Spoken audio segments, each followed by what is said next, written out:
All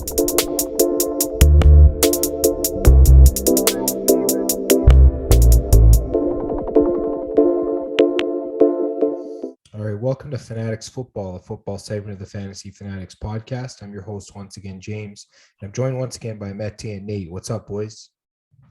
So, How's it going? All right, in today's episode, we're going to take a look at the recap from Week 14 in the NFL, and then we'll just hop right into our fantasy football pickups for the week, and then we'll preview Week 15, take a look at all the games for fantasy, project out the spreads, who we think is going to win each game. So, let's just get right into it. We'll start with the recap. We'll start with the Thursday game. The Minnesota Vikings beating the Pittsburgh Steelers 36-28. We'll look at the stats for the Vikings. We'll start with Kirk Cousins, 216 passing yards, 2 passing touchdowns, and 2 interceptions.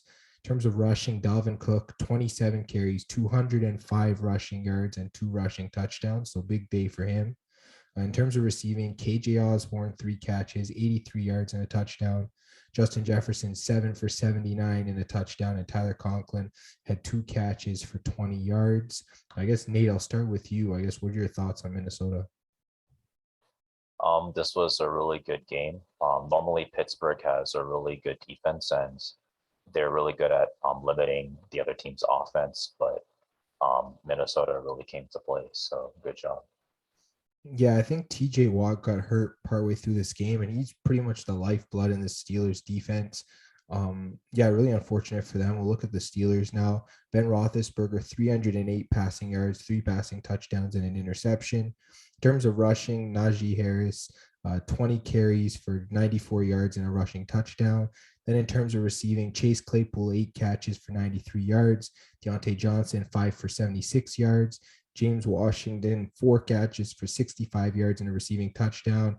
Ray McLeod, 6 for 32, and Pat Freiermuth, 2 for 32 and a receiving touchdown. Well, Najee Harris had 3 catches for 10 yards and a receiving touchdown as well. Mete, I'll get to you on the Steelers. I guess, what are your thoughts? It's a rough loss, and first half was terrible for them.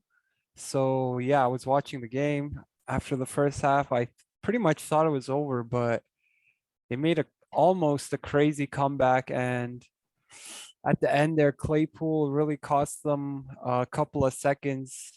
Just instead of celebrating, you got to give the ball to the ref. Could have saved them some seconds, run another play at the end. And yeah, I feel like he's becoming one of those more controversial players now.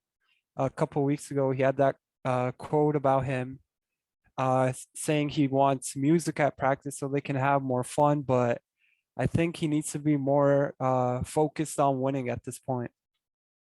Yeah, I agree with you. If you're winning, people don't normally talk about those controversial things, but once you start losing, trust me, all the controversy comes to the surface. So yeah, you definitely have to watch out for that.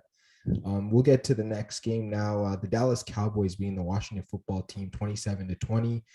Looking at the stats for Dallas, Dak Prescott, 211 pass yards, a passing touchdown, and 2 interceptions. In terms of rushing, Ezekiel Elliott, 12 carries, 445 yards, while Corey Clement had 13 for 44. And then looking at receiving, CeeDee Lamb, 7 catches for 61 yards. Michael Gallup, 5 for 60 yards. Amari Cooper, 5 for 51 yards and a touchdown. And Mete, I'll just get to you on Dallas. I guess, what are your thoughts on this team? This is another game on the crazy first half. So this time I decided not to turn it off. I just went to red zone as there's a lot of games. And then, yeah, football team almost make an insane comeback in the second half. And the offense right now is looking really shaky. Dak Prescott, ever since that calf injury that made him miss the game against the Minnesota Vikings, he's looked a bit off, but there's 4 games. Hopefully he can fix up. Ezekiel Elliott, he's looked off as well. He's battling a lot of injuries. I feel like the offense really needs to start clicking, but the defense totally won us this game. They caused like 3-4 turnovers. And the defense is playing great. Hopefully the offense can fix up.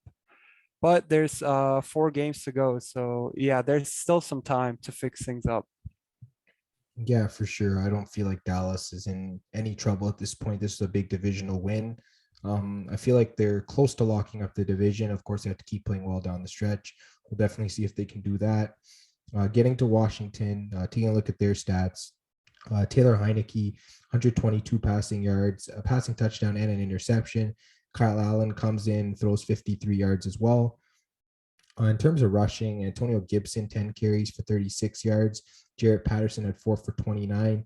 Jonathan Williams had 4 for 16 and a rushing touchdown. Then in terms of receiving, Cam Sims, 3 catches, 69 yards and a touchdown. Adam Humphries had 4 catches for 34 yards. And it's pretty much it for receiving. I'll get to you, Nate. I guess, what are your thoughts on the football team? I feel like this wasn't too bad of a loss against a really good Cowboys team, but at the same time, like Mete said, they were fumbling the ball too much. So I think ball security was probably the most important thing for the team. I guess in the first half, it was pretty bad. They were scoreless, but they were able to make the adjustment in the second half, and they kept it close, but maybe I guess not close enough. Yeah, for sure. I think that Washington, they are a good team.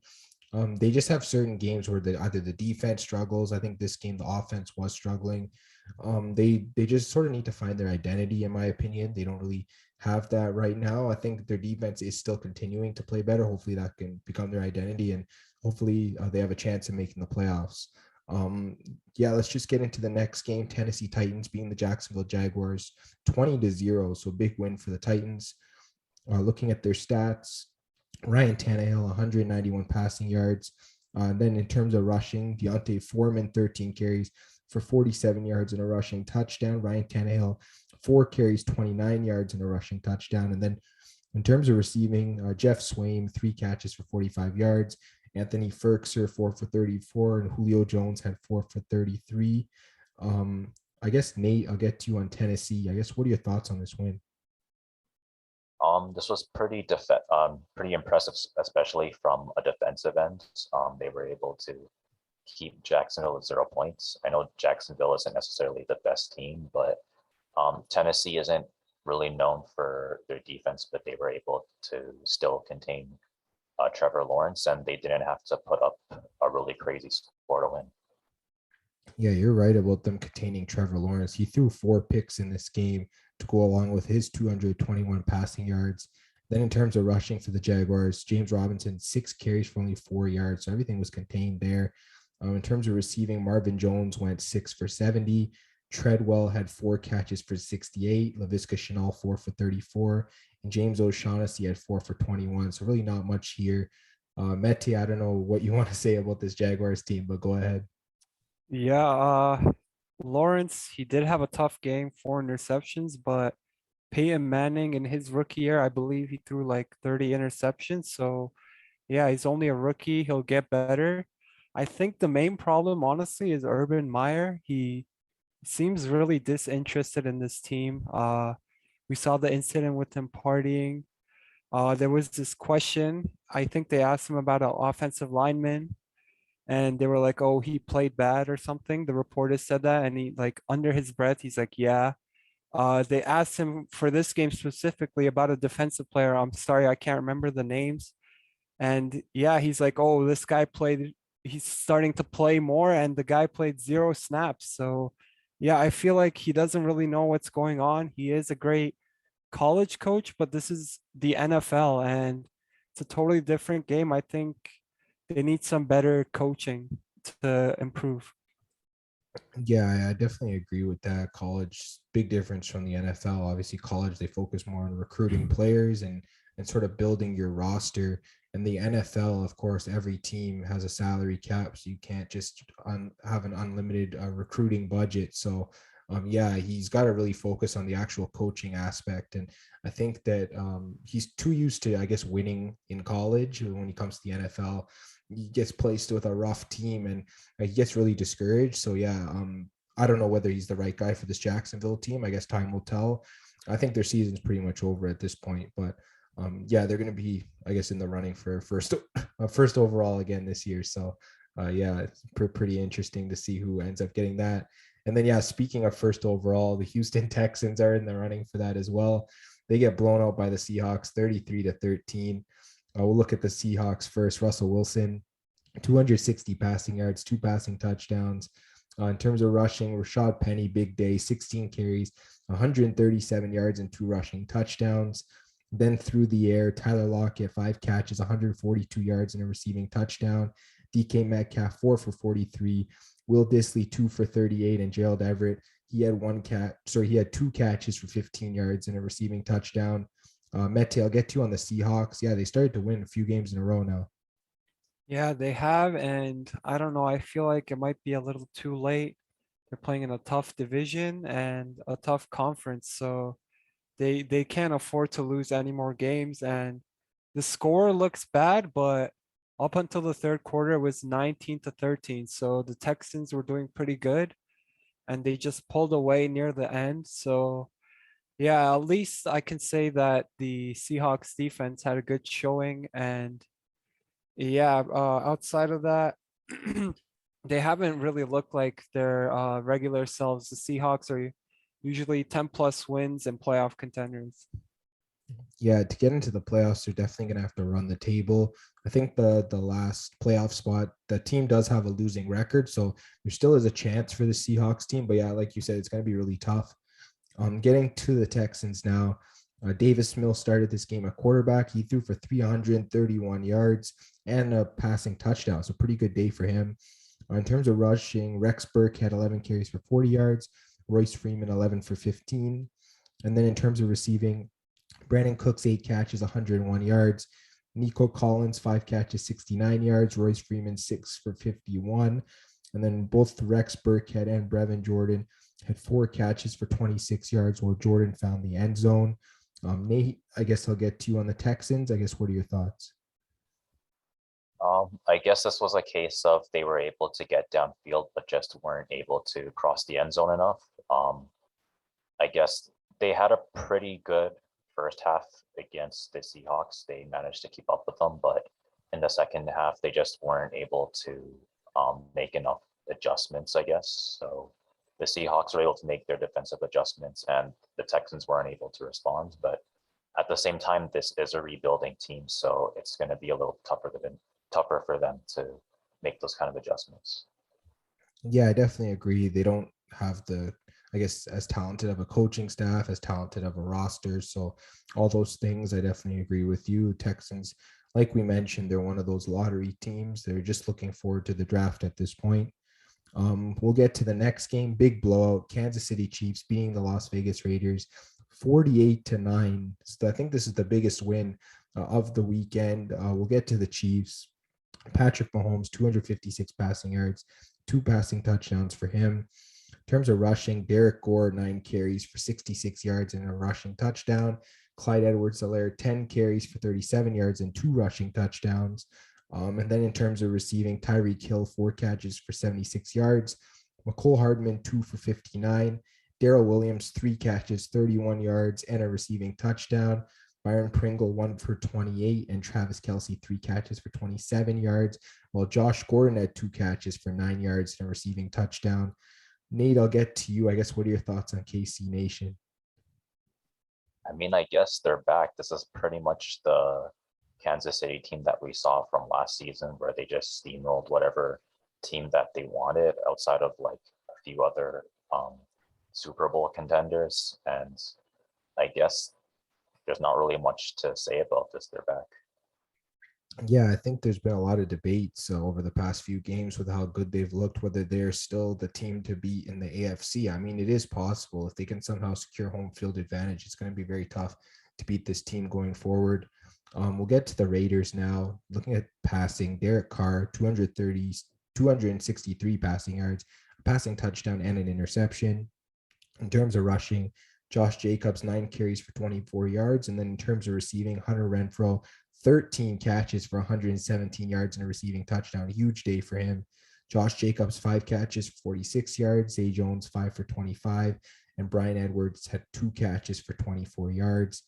Mete, I'll get to you on the Raiders. I mean, is this team done for, or I guess, what are your thoughts on them? It depends on their schedule, but it's not looking good. And yeah, congratulations, Raiders. You guys poked the bear by stomping all over the Chiefs logo before the game. You should definitely not be doing that. Never works out. And yeah, you saw what happened. They get completely blown out. You piss off a team that's what on like a 5 or 6 game winning streak, giving them even more motivation than what they need. So yeah, I'll say the lone bright spot here was Hunter Renfro. 13 catches is a lot.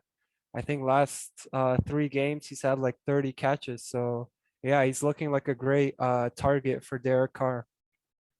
Yeah, for sure. And I guess they can ask Juju Smith-Schuster how dancing on logos worked out, because clearly they didn't learn their lesson until the end of the game. There was another blowout here. We'll get to the next game. The New Orleans Saints beat the New York Jets 30-9. Big game for the Saints here. Taysom Hill, 175 passing yards. He also ran 11 times for 73 yards and 2 rushing touchdowns. Alvin Kamara was back in this game. He rushed 27 times for 120 rushing yards and a rushing touchdown. Then in terms of receiving, Nick Vannett, 3 catches for 44 yards. Marquez Callaway, 2 for 34. Traquan Smith, 3 for 33. And Alvin Kamara, 4 catches for 25 yards. Mete, I'll get to you on the Saints. I guess, what are your thoughts? Yeah, they finally get a win. I think they were on like a 5, 6 game losing streak, something like that. And yeah, playing the Jets will definitely help you snap a losing streak.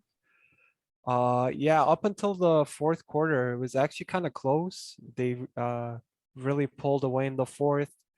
Taysom Hill, I really like the fact that he's a dual threat. His throwing might not be the greatest, but his scrambling is really elite. So makes it hard on defenses to know what's going on. Alvin Kamara also, he returned. So yeah, that's a big reason why they were able to snap the losing streak. He's their best player, at least on offense. And yeah, 9 points only for the Jets. Great job keeping them out of the end zone. Yeah, for sure. Really solid job for the Saints getting back on track. Getting to the Jets now, Zach Wilson, 202 passing yards for him. He also had 33 rushing yards on 4 attempts, while Michael Pirine had 7 attempts for 28 yards. And then in terms of receiving, Braxton Berrios, 6 catches for 52 yards. Ty Johnson, 4 catches, 40 yards. And DJ Montgomery had 3 catches for 36 yards. Nate, I'll get to you on the Jets. Just really not much here to talk about. Yeah, they're pretty much outplayed on both sides of the ball. They weren't able to get across to the end zone. I noticed they tried to get downfield, but they were only able to get into field goal range every time. So they were able to get some field goals in, but I guess touchdowns were out of the question this game. Yeah, for sure. They just really couldn't get anything going for the most part. Yeah, like you said, both sides of the ball, they got outplayed, and they're pretty much just moving on week by week and just moving towards the draft. A lot of these bottom tier teams are sort of doing that now. We'll get to the next game, division game. Atlanta Falcons beating the Carolina Panthers 29-21. Looking at the Falcons, Matt Ryan, 190 passing yards and a passing touchdown. Cordero Patterson on the ground, 16 carries, 58 yards and a rushing touchdown. Mike Davis, 11 carries for 44 yards. And then getting to receiving, Russell Gage, 4 catches for 64 yards.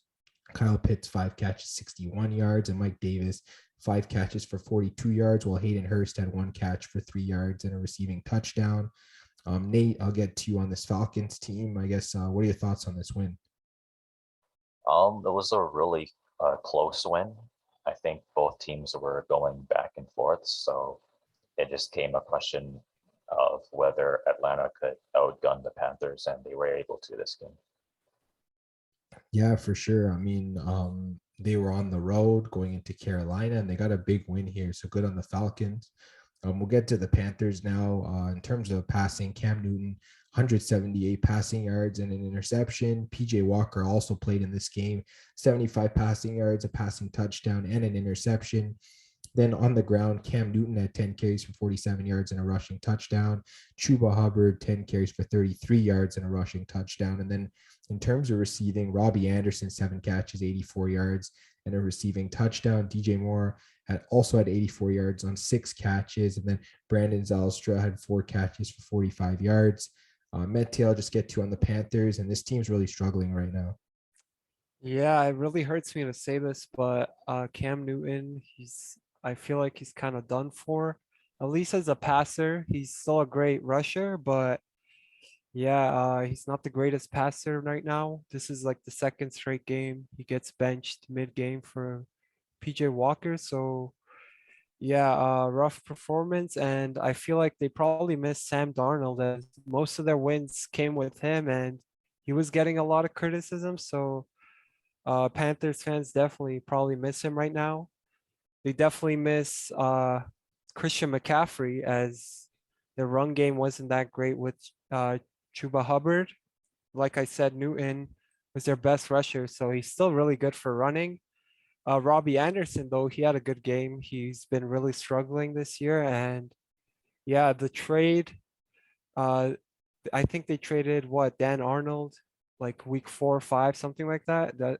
I think that really hurt them as their tight ends hasn't been that great. So yeah, they were off to such a great start, the Panthers, but they're really slumping right now, like you said. Yeah, I mean, it might end up falling on this coaching staff. I mean, you've had Darnold in there, you've had Walker in there, and you've had Cam Newton in there, and none of the three have worked clearly. They've all had issues passing the ball, throwing interceptions. So it might come down to, changing the coaching staff at the end of the year. So we'll definitely have to see what happens, whether Matt Rule sort of gets the boot at the end of the season, but we'll definitely have to see about that. Let's get to the next game. Cleveland Browns beating the Baltimore Ravens 24-22.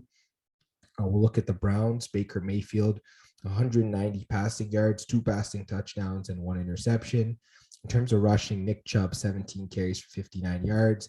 Dearness Johnson had 4 carries for 22 yards. And then in terms of receiving, Donovan Peoples-Jones, 5 catches for 90 yards. Jarvis Landry, 5 for 41 and a receiving touchdown.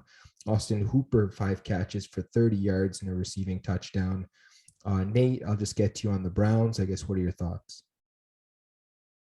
I feel like this was a very hard-fought victory by the Browns, considering they're going through a lot of injuries, and they had even more injuries this game. The Ravens were also pretty injured. I think Lamar had an ankle injury after, I guess, taking a hit by JOK. So I guess after that, it kind of made the game really winnable for the Browns, and their defense really helped them. Unfortunately, I feel like their offense needs work, but at the same time, their offense is really injured, so can't really be too hard on them this game. Yeah, you can't really be too tough on the Browns. Also, you can't be too hard on the Ravens because Lamar Jackson got hurt after only throwing for 4 passes, 17 yards. Tyler Huntley comes into this game to play quarterback. He throws for 270 yards and a passing touchdown, so not too bad from him. In terms of rushing, he also rushed 6 times for 45 yards. And then Devontae Freeman had 13 carries for 64 yards, while Latavius Murray rushed for 1 yard and a rushing touchdown. In terms of receiving, Mark Andrews, 11 catches, 115 receiving yards and a receiving touchdown. So big day for Andrews. And then Rashad Bateman, 7 catches, 103 receiving yards. Great day for him. And then Marquise Hollywood Brown, 5 catches for 41 yards. Mete, I'll get to you on the Ravens. I guess, what are your thoughts? Yeah, they almost made a crazy comeback. They score a touchdown and then they needed the onside kick. They got it, and I was thinking, oh my goodness, they're about to pull off this insane comeback.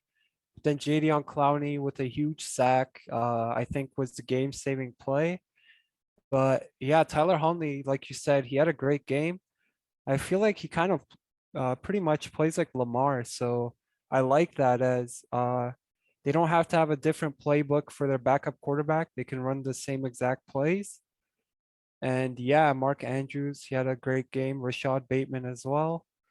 So yeah, they made a great effort in the second half, almost coming back, but they just fell a bit short. Yeah, they definitely did fall short, and big win for the Browns as well, trying to stay in playoff contention. Definitely really needed this divisional win. We'll get to the next game, the LA Chargers beating the New York Giants 37-21.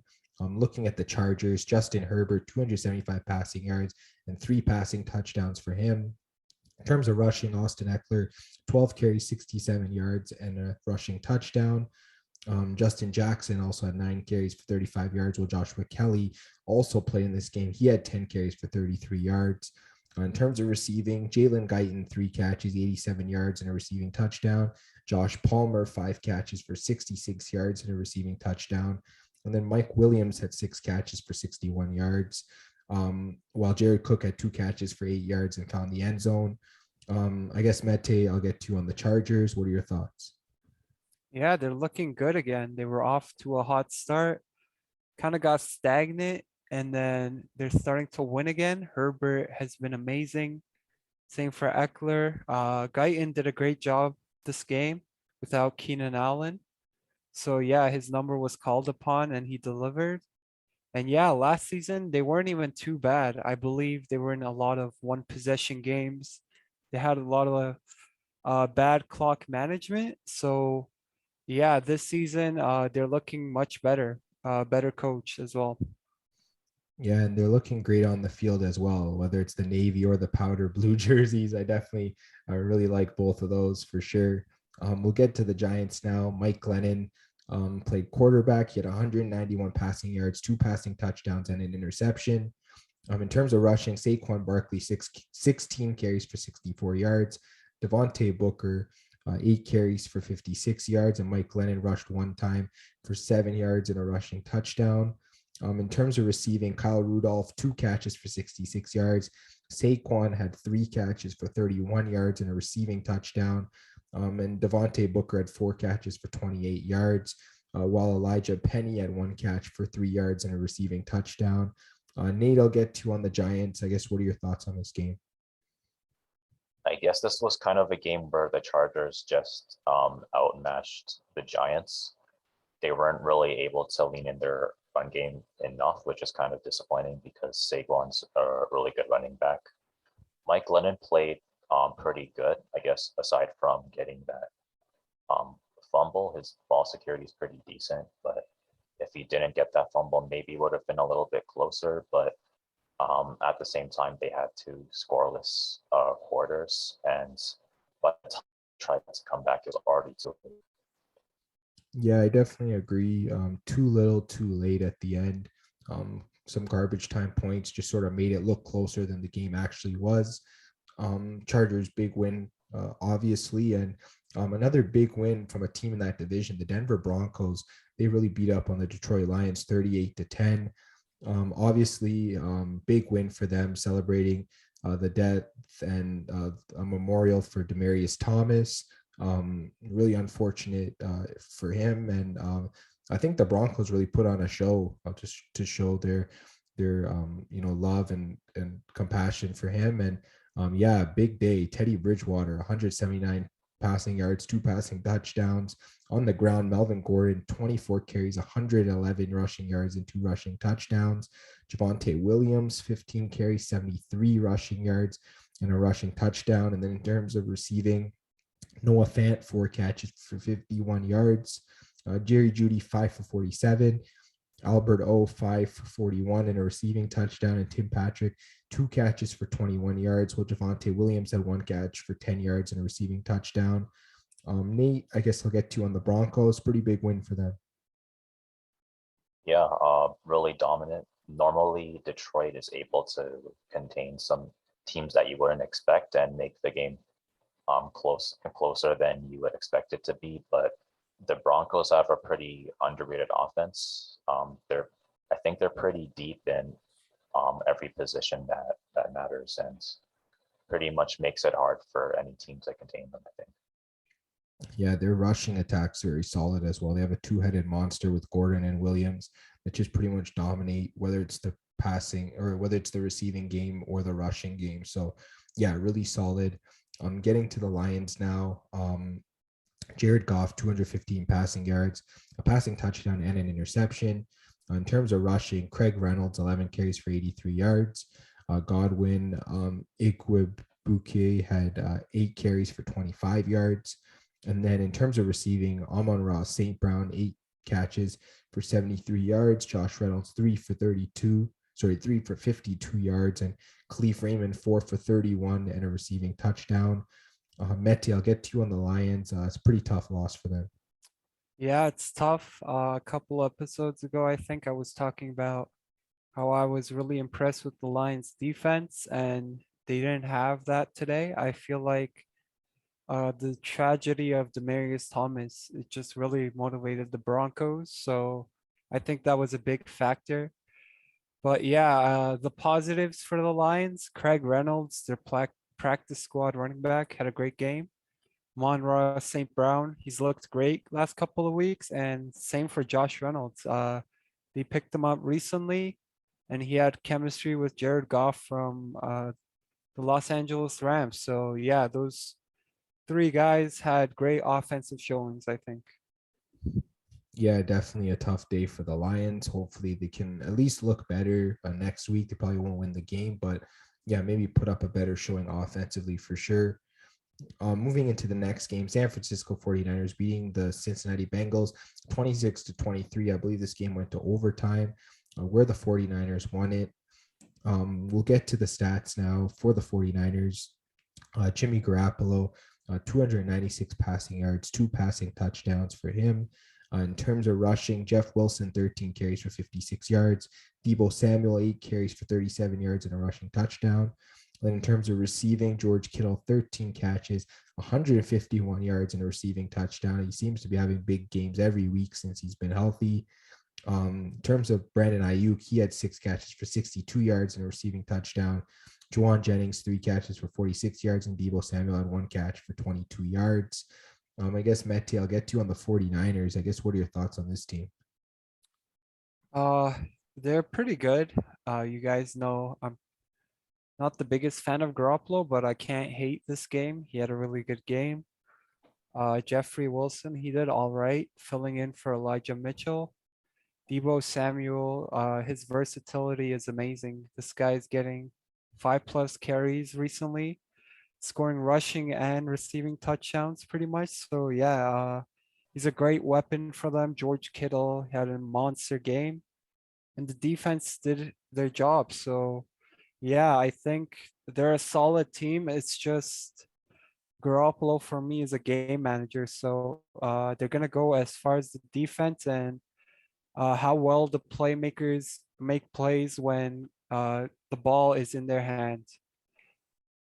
Yeah, for sure. And I think Nick Bosa has been pretty underrated this year. I think he's top 5 in sacks now or something like that. So yeah, he's really turned it on for this 49ers team. Getting to the Bengals now, Joe Burrow, 348 passing yards, 2 passing touchdowns. He looked pretty solid in this game. In terms of rushing, Joe Mixon, 18 carries for 58 yards. And then in terms of receiving, T. Higgins, 5 catches, 114 yards. Jamar Chase, 5 catches for 77 yards and 2 receiving touchdowns. CJ Uzama, 4 catches, 56 yards, while Tyler Boyd had 4 for 55. And I guess, Nate, I'll get to you on this Bengals team. I guess pretty tough loss for them. Yeah, went all the way down to the wire against a San Francisco team that really came to play as well. I think in the Bengals case, it's not really the problem with the offense because their offense is really good. Joe Burrow has a lot of talent, and he really showcased it against San Francisco defense. Joe Mixon's a really good running back. Jamar Chase is really good. T. Higgins is really good. I think it just came down to just a really close game, and I guess the Bengals need to improve their defense a little bit to kind of slow teams like San Francisco down.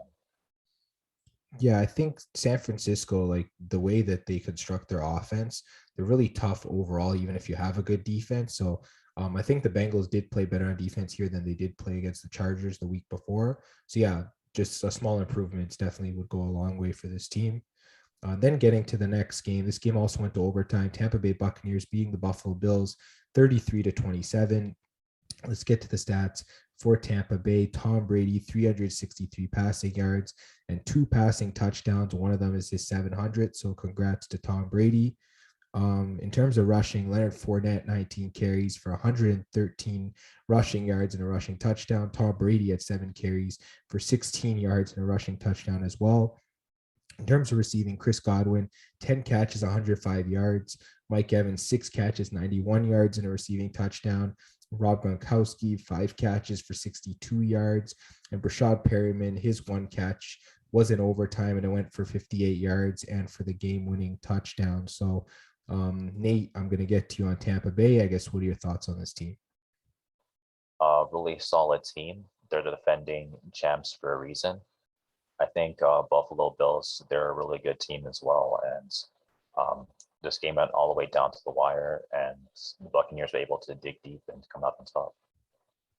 Yeah, they definitely did play really well. They came out on top. You mentioned the Buffalo Bills. They really picked it up, mostly in the second half with that big comeback. Well, let's take a look at their stats here. In terms of passing, Josh Allen, 308 passing yards, two passing touchdowns, and an interception. In terms of rushing, Allen led them there with 12 carries for 109 rushing yards and a rushing touchdown. Devin Singletary had 4 carries for 52 yards. And then in terms of receiving, Stephon Diggs, 7 catches for 74 yards. Cole Beasley, 9 catches for 64 yards. Dawson Knox, 7 catches, 60 yards and a receiving touchdown. And Gabriel Davis, 5 catches for 43 yards and a receiving touchdown. Mete, I'll get to on the Bills. They lost 3 out of 4. I guess, what are your thoughts? Yeah, kind of slumping right now. And for this game, it's another almost comeback. I feel like there's been way too many this week. They almost make an insane comeback. Allen throwing 54 times. And I'm kind of confused as Singletary, like you said, he had 4 carries for 52 yards. That's an average of 13 yards per carry. So you could definitely be running with him more if it's working like that. You don't have to throw every single down. But Allen, he had a great game running as well. And there was quite a few missed calls against the Bills. So I think this could have totally been a different ball game. Yeah, I think you mentioned in the last podcast that they need to give Zach Moss more carries. I don't even know if he was active in this game. He didn't even get 1 carry. So that is a troubling thing for this Bills team, not using one of the better running backs that they have on the squad. So, yeah, definitely something they need to improve going forward. I guess moving on to the Sunday night game, the Green Bay Packers beating the Chicago Bears 45-30. Getting to the stats for the Packers, Aaron Rodgers, 341 passing yards and 4 passing touchdowns. Huge day for him. In terms of rushing, A.J. Dillon, 15 carries for 71 yards. Aaron Jones, 5 carries, 35 yards and a rushing touchdown. Then in terms of receiving, Devontae Adams, 10 catches for 121 yards and 2 receiving touchdowns. Alan Lazard, 6 for 75 and a receiving touchdown. Mercedes Lewis, 4 catches for 51 yards. And Aaron Jones, 3 catches for 30 yards and a receiving touchdown. Mete, I'll get to you on the Packers. I guess, what are your thoughts? Yeah, the Bears were kind of looking scary in the first half. They take the lead going into halftime, but second half, completely different story. And it's another win for Rodgers against the Bears. The joke is that he owns the Bears, but I don't know. I feel like it's true, man. So it's not really a joke at this point. Whenever it's the Bears and the Packers and Rodgers is in, you just feel like the Packers are bound to win. I think at one point they changed the Bears Wikipedia page, their ownership to owned by Aaron Rodgers. So that's pretty funny. I'll definitely agree. He does own the Bears over his career. He has been really solid. All right, let's get now to the Chicago Bears. Looking at some of their stats, we'll start with Justin Fields, 224 passing yards, 2 passing touchdowns, and 2 interceptions. He also rushed 9 times for 74 yards. David Montgomery had 10 carries for 42 yards on the ground. Then through the air, Damiere Byrd, 2 catches, 76 yards, and a receiving touchdown. Jakeem Grant, 1 catch for 46 yards and a receiving touchdown. I believe he also had a punt return touchdown in this game as well. So solid game from Jakeem Grant. David Montgomery, 6 catches for 39 yards. And Darnell Mooney had 1 catch for 19 yards. Yeah, I guess, Nate, I'll get to you on the Bears. What are your thoughts on them? I think that they had a pretty good first half, but unfortunately in the second half, the game kind of ran away from them, and it was really hard to catch up at that point. I think Justin Fields played pretty good, especially for a rookie, to 124 yards. That's pretty decent. But I guess the next thing to work on would be ball security. That being said, the Packers have a really good defense, so it happens even to the best of quarterbacks. But when you're facing a team with a really good offense, you want to, I guess, try to limit the amount of interceptions if that's possible. Yeah, for sure. I think he had a really solid game. He's really looked solid over the past couple outings he's had. So hopefully he can just continue on to the next game. I think the Bears, they're still in contention. So yeah, he can still, play well and then, keep them in the hunt, I guess, late into the season. Let's get to the Monday night game now. The LA Rams beating the Arizona Cardinals 30-23. We'll look at the Rams stats now. Matthew Stafford, 287 passing yards and 3 passing touchdowns. In terms of rushing, Sony Michel, 20 carries for 79 yards. And then in terms of receiving, Cooper Kupp, 13 catches, 123 yards, and a receiving touchdown. Odell Beckham, 6 catches, 77 yards and a receiving touchdown. While Van Jefferson had 2 catches, they went for 58 yards and a receiving touchdown. Nate, I'll just get to you on the Rams. It's a pretty big divisional win. Yeah, especially against the Cardinals of all teams. Normally, the Cardinals are like steamrolling every team, but I guess the Rams are finally playing to their potential. I remember during the offseason, we said that the Rams could potentially be a deep playoff team with Matthew Stafford and the roster that they currently have. And then they added Odell, who's, I think he's been underrated because he hasn't had the best couple of seasons, but he's finally starting to get some use. So really good job by the Rams. Yeah, Odell Beckham looked great in this game. I'll definitely agree with you on that. I guess tough luck for him. There's a potential he could miss the game being on the COVID list next week. Hopefully he can get off the list before the game. But yeah, let's move on to the Cardinals. Yeah, Kyler Murray, 383 passing yards and 2 interceptions for him. In terms of rushing, he led the team with 7 carries for 61 yards. James Conner had 13 carries for 31 yards and 2 rushing touchdowns. And then in terms of receiving, AJ Green, 7 catches, 102 receiving yards. James Conner, 9 catches for 94 yards. Christian Kirk, 3 catches, 86 yards. DeAndre Hopkins, 5 catches for 54 yards. And Zach Ertz had 5 catches for 42 yards. Mete, I guess, getting to on the Cardinals. I guess what went wrong for this team?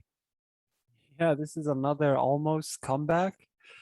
Kyler Murray's 2 interceptions definitely didn't help. James Conner feels like a touchdown machine at this point. He's scoring almost every week. And yeah, at the end there, they played it kind of bad, I think. I think there was like 5-6 minutes to go. 4th and like 1. They're down 10 at this point. It was around like a 56-yard field goal. They decided to go for it, and they didn't end up getting it. So the Rams got to waste a couple more minutes. And then after they kick a field goal with like a minute, maybe a bit less than that, they get an onside recovery. And after that, they don't end up getting the 7 points they needed. So yeah, I think if they kicked the field goal around like the 5-6 minute mark, whenever it was, it could have been a different outcome. Also, when they got that onside kick, they took too many penalties and kept pushing them. I think it went to like 1st and 25, and you can't be doing that when you have less than a minute left on the clock. So yeah, a tough loss for the Cardinals, but big win for the Rams in the division. And yeah, that's pretty much our recap for week 14. We'll move now into the fantasy football pickups for the week. I guess we'll start at running backs. Nate, I'll start with you. Who's your running back pickup for the week? For the week, I think you can take a look at Dearness Johnson. Main reason why is he's probably going to get a lot more chances for carries or maybe even for catches, depending on how the plays work out, because Kareem Hunt is looking doubtful. So if he ends up not playing, then they're probably going to use Dearness Johnson more because the Browns like to run 2 running back sets. All right, and I guess I'll get to my running back for the week. It's Rashad Penny for the Seattle Seahawks. I think the Seahawks backfield's been a bit muddy in recent weeks with guys like Adrian Peterson and Alex Collins factoring in, but it looks like Rashad Penny is given the full go from Pete Carroll as the number one running back, and I think I agree he's the more talented out of the three backs at this point in their careers. So, yeah, I think that Rashad Penny, you should go pick him up. He's under 50% rostered. Definitely a must add this week. And then Mete, I'll get it to you for your running back pickup for the week. All right, so for running back, I have Craig Reynolds from the Detroit Lions. It's at 1% rostered, and yeah, there is a chance he might not get any points because right now, like probably the third running back behind Jamal Williams and DeAndre Swift, but those two we're not sure about their status right now. So yeah, I feel like with the Lions having a horrible season, I don't think they rush their guys back. They probably just wait on it. And Reynolds, I think with him being only 1%, it's just too good of an opportunity. I feel like he should pretty much be available in all leagues except that 1%. Yeah, for sure. He's definitely one of those plays that if you somehow made the playoffs and you don't have running backs, you can take a flyer on him and hopefully hit the jackpot and win your playoff matchup. So yeah, definitely. And then I guess moving on to wide receivers, Nate, I'll start with you. Who's your receiver pickup for the week? I guess for the week, you might be able to take a look at Kendrick Bourne. Um, he's about 31% rostered.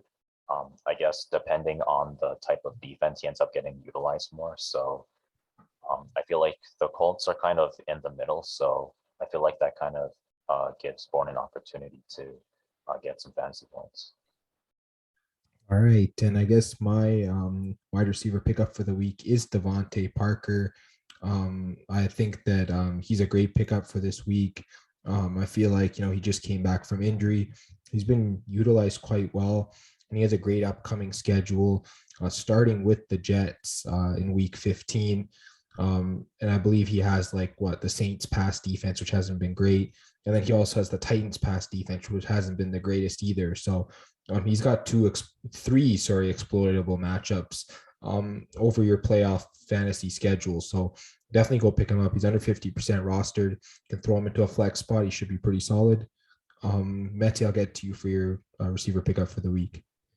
Yeah, I have Rashad Bateman of the Baltimore Ravens at a 36% roster rate in Yahoo. And yeah, I liked what I saw from him this week.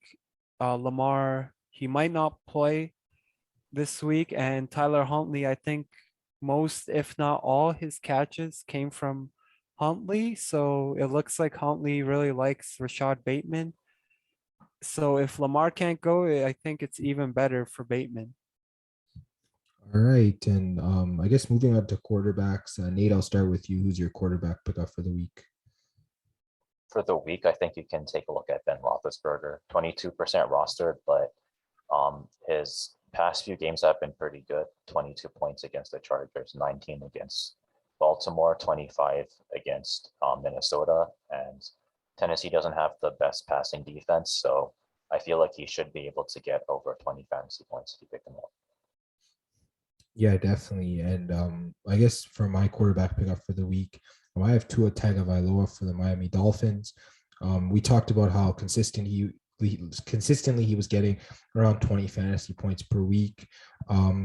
It dipped the last couple weeks, but he does have an easier matchup against the Jets in Week 15. So if you need like a desperation play guy on the waiver wire, you can throw into your lineup. He's definitely the guy to look at. He's still under 50% rostered. He has a decent rushing upside. So yeah, definitely go at him if you need a quarterback to play. And then we'll get to tight ends now. I'll start with you, Nate. Who's your tight end pickup for the week? I guess for the week, you can take a look at Albert Okwuegbuna for Denver. I think he ended up getting 12 fantasy points for Detroit. I'm not sure if he's going to get 12 against Cincinnati, but he should be able to get a decent amount. All right, and Mete, I'll move to you. Who do you like at tight end for this week? So I actually have two. David Njoku is the first one. He's only 5% rostered from the Cleveland Browns. But I'm just cautious with him because he was out due to COVID last week, and this week maybe it carries over. He doesn't clear the protocols. And in case of that, I have Harrison Bryant, also from the Cleveland Browns. So yeah, I'd go for Harrison Bryant if Njoku can't go. He's 0% rostered. And I like these two guys because today Austin Hooper got ruled out. I think Jarvis Landry also got ruled out. And then, like we said, Kareem Hunt is doubtful. So that's three of the top pass catchers in Cleveland out. And without those guys, Njoku and Bryant, I feel like could have career days. Yeah, I definitely agree. You definitely got to target as many of the players as you can for the Browns, as they have a great matchup against the Raiders. So I definitely agree. I guess we can move now into the preview for Week 15. We'll start with the Thursday night matchup. I guess, Mete, I'll just get to you for the Kansas City against LA Chargers. Yeah, so for the Chiefs, Patrick Mahomes, Clyde Edwards-Helaire, Tyreek Hill, and Travis Kelce, the standard four. And then for the LA Chargers, I like Justin Herbert, Austin Eckler for sure, Mike Williams, great season so far, Keenan Allen, if he can clear the COVID protocols, definitely.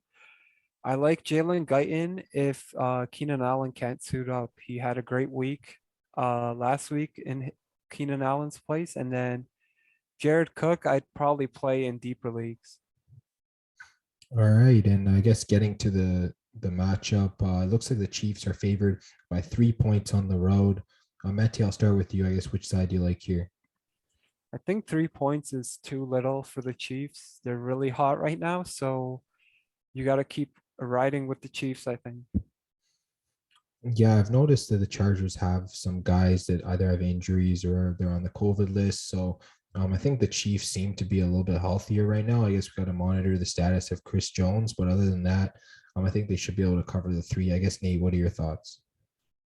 I'm guessing it's at 3 mainly because of Chargers passing defense, but Kansas City has a good offense overall. Even if you manage to contain the pass, they can still run the ball. So I think you'd have to go with Kansas City still. Yeah, I think the Chiefs had like 3 rushing touchdowns last week. So yeah, they can run the ball for sure. Getting to the next matchup, it's the Vegas Raiders against the Cleveland Browns. Nate, I'll get to that for that preview. So for Vegas, you can take a look at Josh Jacobs, Hunter Renfrow. Darren Waller, he's still questionable. So if he's playing, then you can start him. And then I guess for deep leagues, maybe Brian Edwards and Derek Carr. And for Cleveland, it's kind of hard to tell because they're looking like the Cleveland General Hospital right now. But I guess you can take a look at Nick Chubb, and then the rest of the guys will kind of depend on who they decide to play. So Dearness Johnson, he should be playing. Donovan Peoples-Jones, Rashard Higgins, Harrison Bryant, maybe. And then Baker Mayfield, it'll kind of depend on, I guess, the Raiders defense. So if they can kind of exploit the Raiders defense, you might be able to start Baker. All right, and we'll get to the spread now. It looks like the Browns are favored by 3 points at home. I guess, Nate, I'll get to you on this. Which side do you like here? It's going to be tough to tell because the Browns are kind of depleted. Raiders haven't been doing so hot, so I think it's going to come down to defense. And the Browns have a pretty decent defense, so I guess I'll just go with the Browns. All right, Mete, I'll get to you. I guess, which side do you like here? Yeah, it's definitely a tough one. Browns are really depleted, but they've got a great defense. They're at home and they're in the playoff hunt. They really need this win. So I think they're going to play really hard. I like to stick with the Browns as well. Yeah, I think assuming all these players are out, I definitely think that the Raiders have a really good chance of winning this game. Everyone talks about the blowout that they lost to the Chiefs, but we can't forget how on the afternoon game against the Cowboys on Thanksgiving. They got a huge win. They can still play. They have a decent team. So I think against a banged up Browns team, they have a really good chance of winning this game. I might lean with the Raiders here. And then getting to the next game, it's New England against Indianapolis. I'll preview that one for fantasy. So for the Patriots, you can start Damian Harris and you can start Ramondre Stevenson. Whether both of them play or one of them plays, you should be able to start both of them. They've both been relevant. Then I guess sits or guys you could maybe start in deep leagues: Mac Jones, Nelson Aguilar, Kendrick Bourne, Jonnu Smith, Hunter Henry, and Jacoby Myers. And then moving to the Colts, guys you could probably start are Jonathan Taylor and Michael Pittman. And then I guess sits or like deep league guys would be like Carson Wentz, Nyheim Hines, T.Y. Hilton, Jack Doyle, Zach Pascal, and Mo Ali Cox. So let's get to the spread for this game. It looks like the Colts are favored by 2.5. Nate, I'll start with you. I guess which side do you like here? I feel like I might take the Patriots, even though this is a small spread. Patriots have a really good defense overall, and they've been able to find ways to make their offense work. All right, Mete, I'll get to you. I guess which side do you like here? Yeah, Patriots are red hot and they're the underdog. So no question for me. I'm going with the Patriots. Yeah, I think going into week 13, I think the spread was Patriots plus 2.5 against Buffalo. And it clearly was always the Patriots. So got to keep riding them while they're hot. I definitely agree with you guys. They should get a win here. They're undefeated on the road this season. Another road game should be another road win for the Patriots, but we'll have to see. And then getting to the next game, it's the New York Jets against the Miami Dolphins. I guess Mete, I'll get to you for that one. Yeah, so for the Jets, the only guy I would play in a standard league is Tevin Coleman. And right now, we don't know if he's going to play. So look out for that. If not, I don't know, maybe Ty Johnson, but in deeper leagues, I'd only play him. And the other two, Jamison Crowder and Braxton Berrios, I'd only play in deeper leagues as well, as the offense is not too great in New York. And then from Miami, like you said, pick up of the week, Tua, definitely. He's got a great matchup. He's been great lately. Miles Gaskin, Jalen Waddle, Devontae Parker, and Mike Gesicki. I think all these guys you could roll out in standard leagues, as they've had good years and it's a good matchup. All right, and let's get to the spread now. It looks like the Dolphins are favored by 8.5 at home. I guess, Mete, what do you think about the spread? It's kind of a big spread, but Dolphins are another team that's red hot and they're at home. So I'll just stay with the Dolphins here. All right, Nate, I guess which side are you on here? I think the Dolphins faced the Jets earlier in the season, and they beat the Jets by a lot, and this is at home. So I think you'd have to go with the Dolphins still. Yeah, the thing is the Dolphins are good, but I don't know how much they can cover by. This is a divisional game as well. Um, I, I don't know. It's a tough for me to pick a side, especially with these big spreads. Maybe I might lean towards the Jets just because, like even if the Dolphins win by a touchdown, I think it's a good win, but the Jets still cover. So yeah, I think I might lean slightly with the Jets here. And then getting to the next matchup, Carolina against Buffalo. Nate, I'll get to you for the preview. I guess for Carolina, you might be able to take a look at DJ Moore if he's healthy, maybe Chuba Hubbard, maybe Robbie Anderson in deep leagues. I was thinking about Cam Newton, but he's been kind of up and down, so I think he's also more of a deep league start as well. And for Buffalo, Josh Allen if he's healthy, Stephon Diggs, Cole Beasley, Dawson Knox, and then I guess maybe Devin Singletary and Zach Moss in deeper leagues. All right, and getting to the spread for that game, it looks like the Bills are favored by 10.5 points. I guess, Nate, what are your thoughts on that? I mean, that's kind of big. It's at home. It'll kind of depend on what the weather's like. If it ends up being really windy, it might end up being close game again.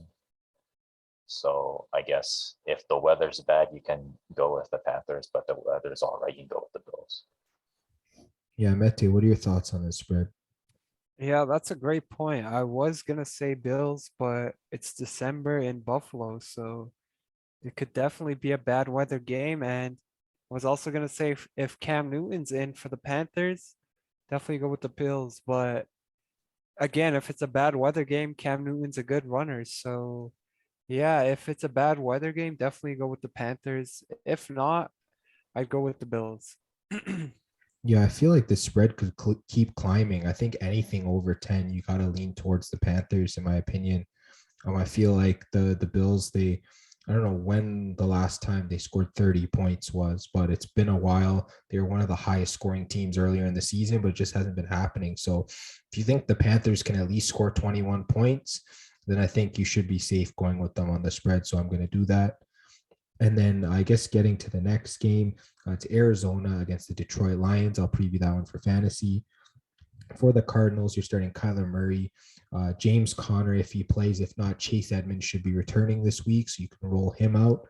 DeAndre Hopkins, Christian Kirk, and Zach Ertz should be good to roll out as well. Then for deep leagues, you could probably start AJ Green and Rondell Moore. And then in terms of the Detroit Lions, if DeAndre Swift returns, you start him. If not, Jamal Williams should be coming back. You start him. If not, it's either going to be Reynolds or one of the other backs. You might be able to start them in deep leagues. TJ Hawkinson, you should be able to start as well. And then other deep league guys or guys that you could sit will probably be like Jared Goff, Amon-Ra St. Brown, Josh Reynolds, and Khalif Raymond, as we don't know where the targets are going to go. So let's take a look at the spread here. Cardinals are favored by 13.5. Mete, I'll start with you. I guess, what do you like here? It's tough. Right now we don't know about the running back situation in Detroit, so I think due to that, if Swift is in, he's the Lions' best player on offense. I would go with the Lions, but for now, I'd stick with the Cardinals. Yeah, I think you just got to go right back to the Cardinals for some sort of bounce back here. I don't know, Nate, what are your thoughts? I mean, the Lions do have a decent pass defense. It is at home, so they normally keep it close. But at the same time, it's really hard to pick against the Cardinals. So I'm gonna go Arizona. All right. And I guess, Mete, I'll move to you for Washington against Philadelphia. All right, so Taylor Heineke, sorry, if he could play, I'd play in deeper leagues. Antonio Gibson, definitely. Also McLaurin. Terry McLaurin, I'd go for in standard leagues. And then deeper league guys, Adam Humphries, Cam Sims, great catch on Trayvon Diggs. And Ricky Seals Jones also, I think, is a deeper league play. And then for Philadelphia, I think Jalen Hurts is back, so you can ride him. Uh, Miles Sanders, if he's good to go as well. If not, you could take a look at Boston Scott, Jordan Howard, or Kenneth Gainwell. Those three are all good backs, and I don't know. I feel like you don't know where the touches are gonna go there. And then Dallas Goedert and Devontae Smith, definitely I think are standard league plays. All right. And I guess moving on to the spread for this game, it looks like the Eagles are favored by 4.5 points. I guess, Mete, which side are you on here? It's a good question. Eagles are home. I'm Yeah, they guessing. are home. Yeah, they are. Okay. It's a tough one. I'll I guess for now I'll lean with the Eagles. I was kind of expecting a bit more from the Washington offense, but they weren't too great last week, so I'll go with the Eagles right now.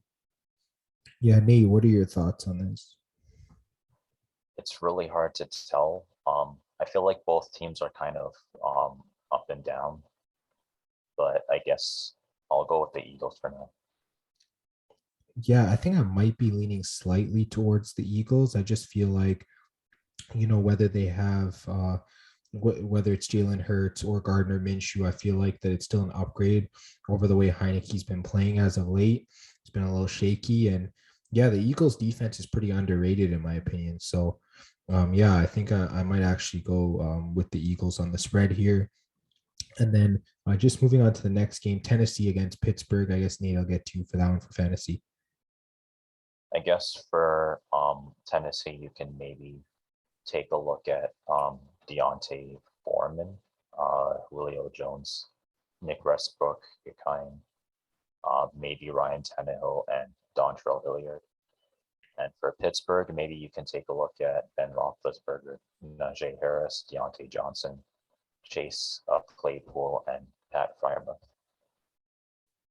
All right, and getting to the spread, it looks like the Titans are favored by 2 points. Nate, I guess which side do you like? I feel like you could still take the Steelers mainly because I still think the Steelers have a better defense than Titans do. So I feel like they might be able to slow down the Titans long enough to kind of stick in the game. I guess Mete, what are your thoughts on the spread? This is a tough one as well. The Steelers are a really up and down team, but they're at home. And the spread's not that big, so I'm having trouble with it. So I think I'll just go with the Titans because I believe they're the much better team. And like I said, the Steelers are really up and down, and I feel like they're a bit risky to go with right here. Yeah, I guess just looking at this game, the spread's only like what -2, so it's pretty much picking the winner of this game.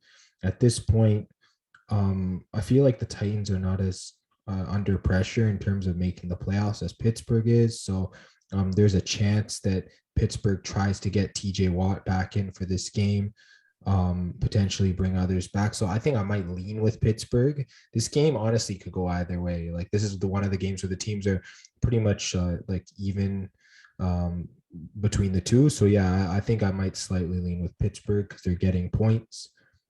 And then I guess moving to the next game, Houston against Jacksonville. I'll cover that one for fantasy. So for Houston, the only safe start in standard leagues is Brandon Cooks. He's the only one I'd roll out. Deep leagues or guys you should probably sit would be Davis Mills, Rex Burkhead, Nico Collins, Royce Freeman, and David Johnson. And then in terms of the Jacksonville Jaguars, another team with only one start from me, and that's James Robinson if he's healthy and if he's not in Urban Meyer's doghouse as he's been the last couple of weeks. Other than that, guys, you could maybe start in deep leagues. Trevor Lawrence, Marvin Jones, Carlos Hyde, Laviska Shenault, Laquan Treadwell, or James O'Shaughnessy. So I guess getting to the spread for this game, it looks like the Jags are favored by 3.5. I guess, Nate, I'll get to you. Which side do you like here? It's really hard to tell because both teams are kind of at the bottom of the league. So assuming it's a close game, I'll go with the Texans. All right, Mete, which side do you like here? Yeah, exactly. It's a toss-up.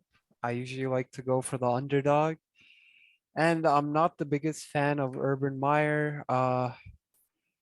Davis Mills was like the main reason I usually go against the Texans. And last week he had a great game. So it looks like the rookie's learning. I like the Texans here as well. I was exactly going to mention the same thing. Davis Mills is probably the reason why I would lean towards the Texans, just because he showed some promise in last game. And I mean, Texans, they're getting 4 points. I'll take the points. I feel like these two teams, this is pretty much the toilet bowl, the trash can bowl, whatever you want to call it, the lottery bowl. So pretty much both teams will actively be trying to lose. So, and from what we've seen from Urban Meyer recently in the NFL, he's great at losing. So I think the Jags might actually lose this game. I'll move to the next game now. Dallas Cowboys against New York Giants. Mete, I'll get to you on that one for fantasy. Yeah, so for the Cowboys, Dak Prescott, Ezekiel Elliott, Amari Cooper, CeeDee Lamb, those guys I'd start in standard leagues. And then deeper leagues, Michael Gallup and Dalton Schultz. Maybe Tony Pollard if he's back, but we're not sure right now. And for the Giants, Saquon Barkley, and then Sterling Shepard, I don't know, he's kind of a risky play right now. He didn't have the greatest game last week, so maybe he's a deeper league guy, and Evan Ingram I have as a deeper league guy as well. All right, and I guess getting to the spread for this game, Cowboys are favored by 10.5. I guess me personally, I can't take that spread. I'm gonna have to go with the Giants, but I guess Mete, would you take the Cowboys at 10.5? Yeah, I don't think I'll go for it as well. This is a game in New York. They don't have a dome. It could be bad weather there. The Cowboys' run offense hasn't been too great lately, and it's in the double digits. The offense also hasn't been that great lately, so I think Giants make sense here. All right, Nate, what are your thoughts? For me, it's kind of hard to tell because the Giants don't really have the best offense either. They do have some talent, so I guess assuming that it comes down to um, Saquon getting a lot of runs and the weather's pretty bad, I guess you would still have to go with the Giants. Yeah, I think Saquon has looked better in recent weeks. We know how banged up Elliott is. I don't even think Pollard played last game. So I think I would go with the Giants on the spread, even though the Cowboys should be able to win that game. Getting to the next game, Atlanta against San Francisco. Nate, I'll get to you for that one for fantasy. So I guess for Atlanta, you can maybe take a look at Cordarrelle Patterson, Mike Davis, Kyle Pitts, Russell Gage, maybe Matt Ryan in deeper leagues. And for San Francisco, you can maybe take a look at Jimmy Garoppolo, Elijah Mitchell if he's playing, Deebo Samuel, Brandon Ayuk, George Kittle, and maybe Jeff Wilson Jr. in deeper leagues. All right. And I guess getting to the spread for this game, looks like the 49ers are favored by 9.5 at home. I guess, Nate, which side are you on here? This spread is also pretty big. I think it's gonna come down to, I guess, defense more or less. So I guess I'd still have to go with the 49ers. All right. And I guess, Mete, I'll get to you. 9.5. Which side are you on?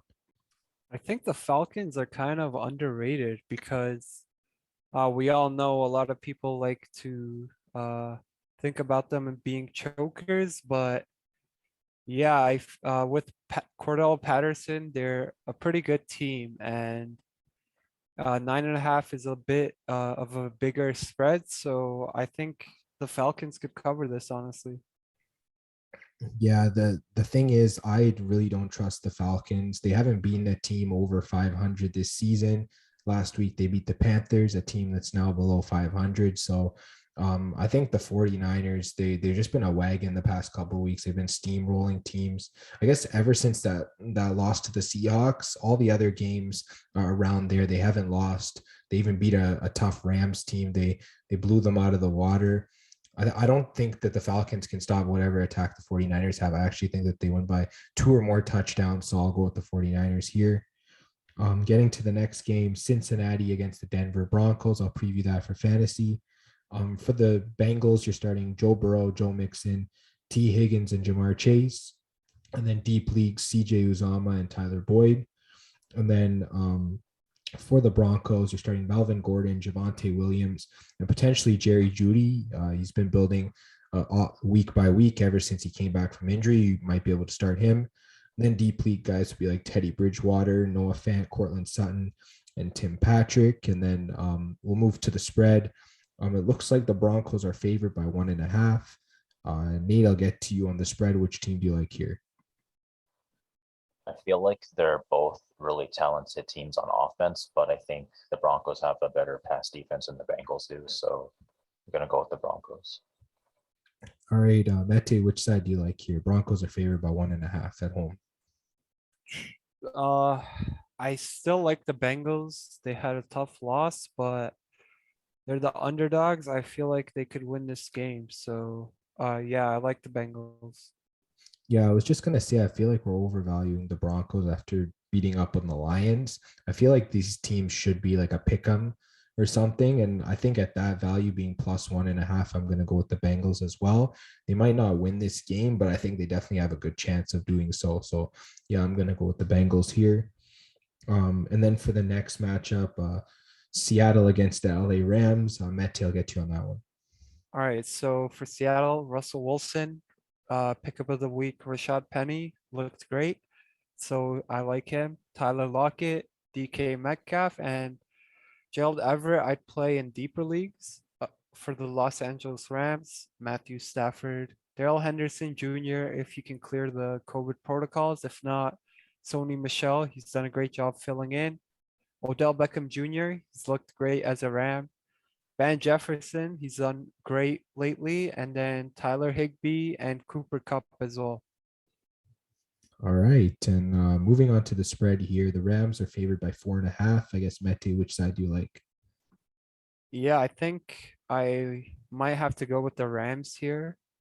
The Seahawks, they haven't been too convincing this season, so it's not the biggest spread. I like the Rams. All right, Nate, I'll get to you. I guess, which side do you like here? I mean, the Rams were able to outpace the Cardinals, which is really impressive. And the Seahawks haven't really been playing like their old selves. So I'm going to go with the Rams as well.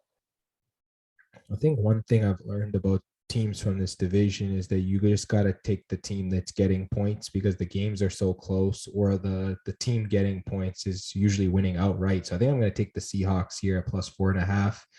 The game's either going to come down to the wire or they should be able to win it outright because that's been the trend going on this whole season. So it might not happen here, but I kind of like the Seahawks, so I'm going to take them. Getting to the next game, Green Bay against Baltimore. Nate, I'll get you to preview that. So I guess for Green Bay, you can take a look at Aaron Rodgers, Aaron Jones, Devontae Adams, Mason Crosby because he's a really good kicker. And in deeper leagues, you can take a look at A.J. Dillon, Allen Lazard. I only put Marcus Valdes-Scantling because he randomly gets like 20 points, but personally, I wouldn't start him because there's no way to tell whether he's going to get targets or not. And I guess for Baltimore, Lamar Jackson is questionable, so you might be able to start Tyler Huntley if Lamar's not playing, but if Lamar's playing, start him. And then Marquise Brown, Rashad Bateman, Mark Andrews, and then in deeper leagues, maybe Devontae Freeman and Latavius Murray. All right, Nate, I'll get to you first. Packers are favored by 4.5 on the road. I guess, which side do you like? It is a home game, but at the same time, Lamar's questionable. I think Tyler Huntley's pretty good, but I'm still going to go with the Packers. All right, Mete, getting to you. Which side do you like here? Yeah, the Ravens have been kind of slumping lately, so Packers really consistent. I'm going with the Packers as well. Yeah, I think the Packers are the best team this season against the spread. So I think we just need to keep riding them. So yeah, I'm going to go with Green Bay as well. All right, let's get to the next game. It's the New Orleans Saints against the Tampa Bay Buccaneers. I'll preview that one for fantasy. So I guess for the Saints, the only two guys I would start are Taysom Hill and Alvin Kamara because they're the two safest options against a pretty stingy Bucs defense, in my opinion. But I guess guys you could roll out in like deep leagues or you might want to sit are Mark Ingram. He should be back this week. Marquez Callaway and Traquan Smith. And then getting to the Buccaneers, I think you can roll out Tom Brady. He is a risky play. He hasn't had a good career against the Saints, but if you have him, you're in a playoff week, so you're probably rolling him out. Leonard Fournette, Mike Evans, Chris Godwin, and Rob Gronkowski are all must starts. And then I guess deep league guys could be guys like Ronald Jones, Cameron Brate, and Tyler Johnson. So we'll get to the spread now. It looks like the Bucs are favored by 10.5. There's no way I'm taking the Bucs here after they lost to the Saints last game. But I don't know, Mete, what are your thoughts? Yeah, a tough one, but I'll go with the Saints as well. Like you said, it feels like the Saints have kind of had Brady's number. It's a big spread. Kamara's back at least, so they don't have to win. They could cover this. I guess, Nate, do you think the Saints can cover? Or you're going to go with the Bucs here? I guess it depends on how well the Bucks defends pass a game for the Saints, but at the same time, Saints have a really good defense, just like the Bucks do. So I feel like the Saints can keep it close. Yeah, I mean, I like I mentioned, they ended up beating the Bucks last game. Um, the Saints have always frustrated the Bucks. The only time the Bucks have beaten them in recent memory is in last year's Super Bowl run. So Saints really have dominated the matchup between the two. Let's get to the final game, the Monday night, the Vikings against the Bears. Mete, I'll get to you on that one for fantasy. Yeah, so for the Minnesota Vikings, you'd probably roll out Kirk Cousins. He just had a rough game last week. Usually he's really good. Dalvin Cook, Adam Thielen if he could play.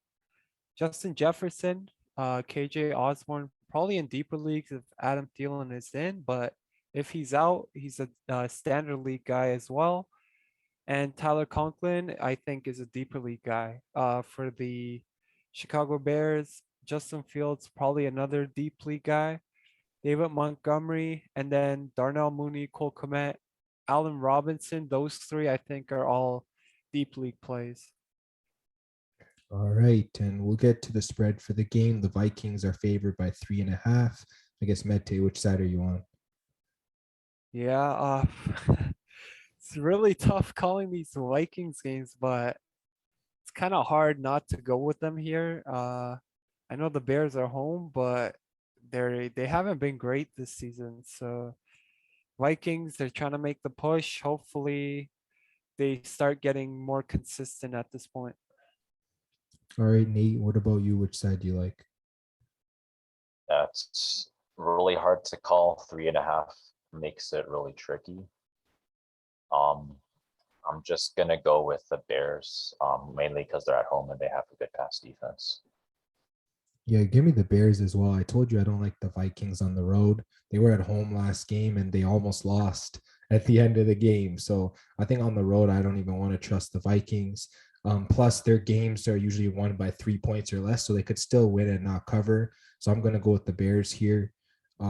Yeah, I like what I saw from Justin Fields. They could be getting Allen Robinson back for this game as well. So another weapon there, and even if they don't use him a lot, but he's still going to be there. So yeah, I might lean towards the Bears. And yeah, that's the end of previewing week 15 and the end of the Fantasy Fanatics podcast episode for Fanatics Football. Make sure you check us out on Instagram and Twitter at FanFan Podcast. We'll post picks for all these games updated on Sunday and Thursday and Saturday this week and Monday. So definitely go check those out. Then check out the podcast on YouTube, Spotify, Apple Podcasts, and Google Podcasts. Make sure you like, subscribe, share, hit the bell for notifications on YouTube, leave us a review, all that good stuff. And yeah, guys, football's on 4 days this weekend, so that's going to be great. And we'll talk to you guys on the next episode.